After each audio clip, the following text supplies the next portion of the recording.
हमारे ब्रज में जो कान्हा जी जब रहते थे तो उसको सभी जो गोपियां थी वो ये बोल के चिढ़ाती थी कि तू बांस की बांसुरिया पे ज्यादा इतराया करे।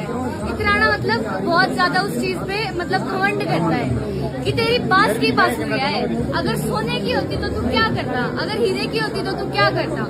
तो इस टाइप में भजन स्टार्ट होता है कि बांस की बांसुरिया पे घड़ो इतरावे, बांस की बांसुरिया पे घड़ो इतरावे, बांस की बांसुरिया पे घड़ो इतरावे। चांदी की जो होती हीरे, मोती की जो होती जाने क्या कर दो, क्या कर दो। बांस की बांसुरिया पे घड़ो इतरावे, बांस की बांसुरिया पे घड़ो इतरावे।